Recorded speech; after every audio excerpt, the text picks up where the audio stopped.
Nunca te vi nenhum instante frágil. Não, eu Nenhuma sou gota. frágil. Nunca vi. Eu acho que eu acho que eu já fui mais frágil no passado, quando eu tinha algumas limitações, e eu nem sei se você vai falar disso, mas eu sempre me achei, eu tenho dislexia, que é um déficit de aprendizado. E antes de eu saber que eu tinha dislexia, porque eu descobri isso muito tarde, né, com 28 anos, eu achava que eu era burra, né, eu não entendia. Eu sabia que eu era inteligente, mas eu tinha exata noção das minhas...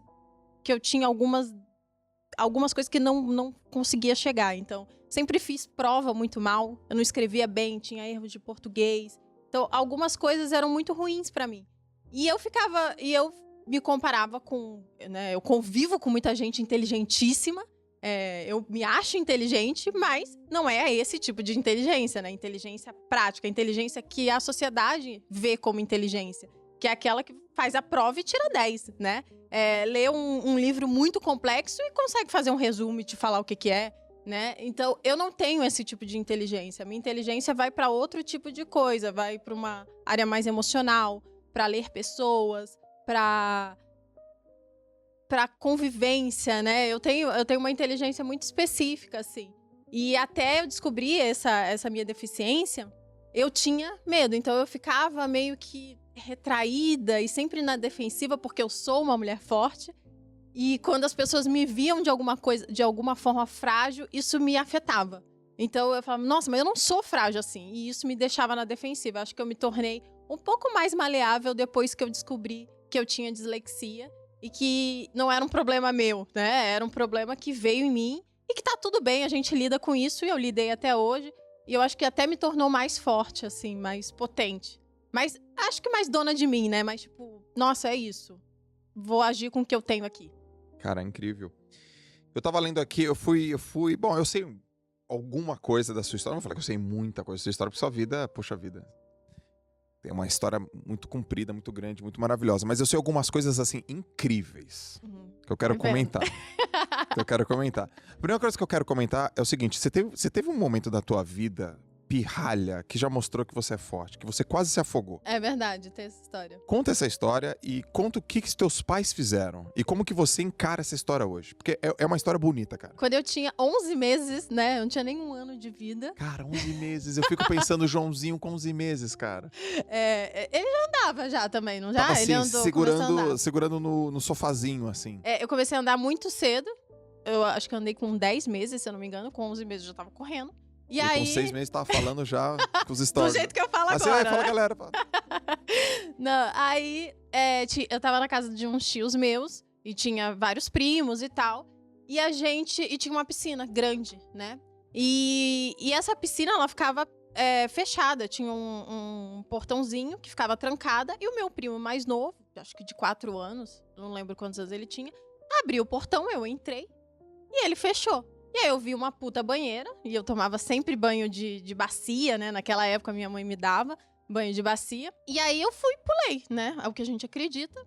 Não sabia nadar e me afoguei. Minha mãe, quando me encontrou, eu tava roxa, já boiando. Ela olhou e falou assim, morreu, né? Já era. Entrou em desespero, entrou em estado de choque. Ela nem conseguiu me tirar de lá. Meu pai veio logo depois, me tirou, fez respiração boca a boca, fez. E isso era na Vila Militar da Aeronáutica, lá no Rio de Janeiro.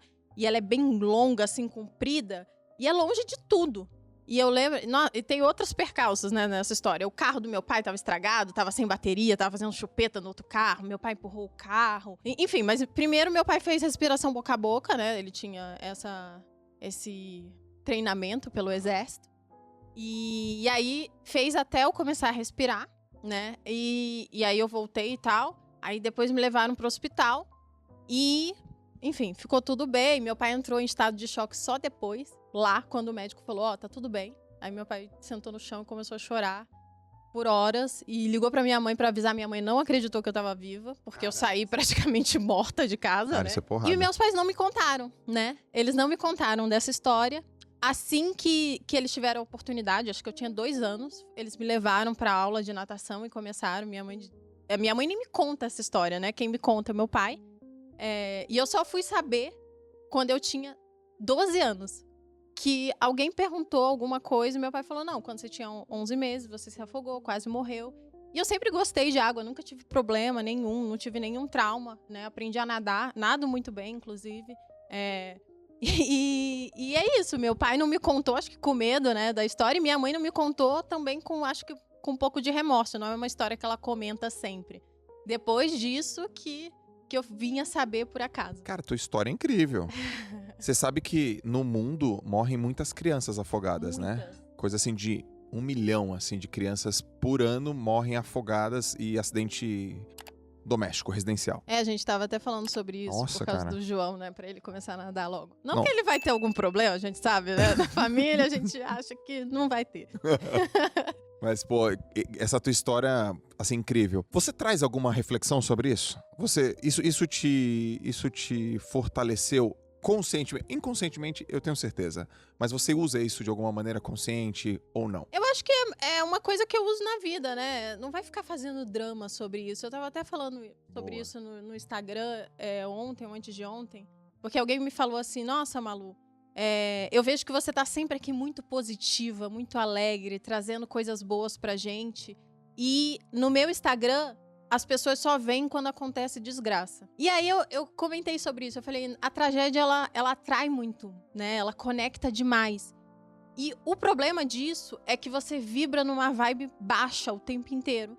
E é muito ruim. Parece que você fica num círculo sem fim de tragédia, de coisa ruim. Você tá sempre, ai meu Deus, sofrendo. E também você se põe como menor, né? Nossa, tadinha de mim. Sofri demais nisso aqui. Nossa, que merda, né? Então, é muito ruim. Então, eu escolhi desde o início, e eu modelo muito, né, o Instagram e o meu trabalho. Então, eu tô sempre analisando os conteúdos e vendo os gatilhos que as pessoas usam pra trazer pro meu conteúdo também.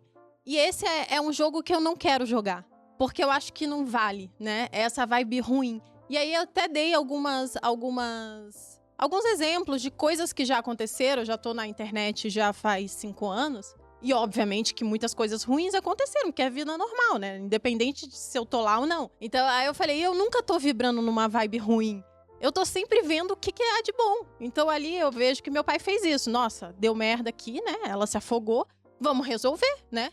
Não precisamos contar pra ela, até ela jovem. Pra que a gente vai ficar falando disso? Vamos colocar ela na natação, fazer ela nadar bem e resolver esse problema.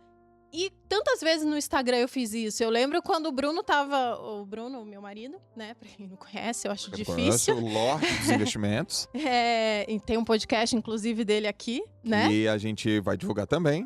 É incrível. E aí o Bruno, recentemente, há 2 anos atrás, praticamente, teve uma hérnia de disco, ficou de cadeira de rodas por 2 meses. E eu aparecia no Instagram rindo, né? Com a vibe alta, correndo com ele na cadeira de roda. E na época, eu acho que as pessoas elas nem se tocaram que aquilo era um drama muito grande. Nossa Senhora, um homem de 30 anos, saudável, ativo, inteligente, ficou 2 meses na cadeira de roda. E tinha chance de fazer uma cirurgia que, cara, pode dar errado, né? Pode dar certo, mas pode dar errado. E é isso, podia ficar com sequelas. E eu tava ali, vibrando na vibe alta, porque eu sabia que aquilo ia ajudar na recuperação dele. E também porque a gente tem que manter o alto astral pra que a gente consiga, sei lá, tirar o melhor daquilo, né? Então eu tava ali tentando dar força pra ele. Eu sabia que se eu me mostrasse vulnerável, frágil, eu só ia piorar a situação. Não tinha como. Então eu tava ali sempre dando força e alegre, fazendo ele rir do jeito que dava. E eu mostrei isso no Instagram. Então quando passou e a gente mostrou pras pessoas e falou assim, olha, o Bruno ficou 2 meses na cadeira de roda, sem andar, sentindo dor todos os dias. E eu sofrendo, triste, porque é muito ruim ver quem você ama, né, sofrendo com dor sem poder fazer nada. E as pessoas nem sentiram isso. E eu acho que o Bruno sentiu menos também, né? Porque ele tava ali, eu tava ali, né? Rindo, mostrando pra ele que as coisas iam melhorar, que ia dar certo e que a gente tinha que pensar assim. Então eu acho que eu levo isso pra minha vida o tempo inteiro. Eu não tô fazendo mimimi, eu não tô me botando como inferior, sofrendo, tendo pena de mim. Isso eu acho que o tem valor nenhum, não traz nenhum tipo de transformação. Nem combina, né? Eu vejo você fala meio que tipo, não sei, Não faz sentido. não faz sentido. Não faz sentido algum. Mas, pô, ó, essa lembrança do acontecimento com o Bruno, eu lembro. Ó, eu segurei pra não chorar aqui, porque é uma coisa realmente Eu vi. forte. Forte, né? É. Mas olha o teu papel, né, na vida do Bruno. Pô, você tava falando dele, eu lembrei quando eu caí e quebrei a clavícula. Que tem Pô. uns 4 meses atrás. Pouquíssimo tempo. Pouquíssimo tempo. Caí, quebrei a clavícula, rompei o ligamento. Tava mal, Malu, tava mal. Triste pra caramba, meu. Falei, vou desistir do Iron Man, não preciso mais disso. Caramba, me machuquei. Poxa vida, eu tô no hospital e vejo a Lalas com o João. A primeira coisa que eu falo pra Lalas assim, ó, é assim, amor, desculpa. Eu não vou mais fazer o Iron Man. Sabe o que foi a primeira coisa que ela falou pra mim? Ela falou, amor, tá tudo bem, vai sim. Vai sim. Você vai recuperar e você vai fazer sim. Cara, aquilo foi assim, ó. Ou seja, uma frase. Tava doído pra ela também. Ela sofreu Óbvio, também. ela sofreu pra caramba, Ela eu imagino. sofreu. Imagina, ela teve que ver aquela cena, ver eu jogado na maca e me falar aquilo. Hoje eu vou agradecer ela novamente, depois que eu sair daqui. Porque isso é muito importante.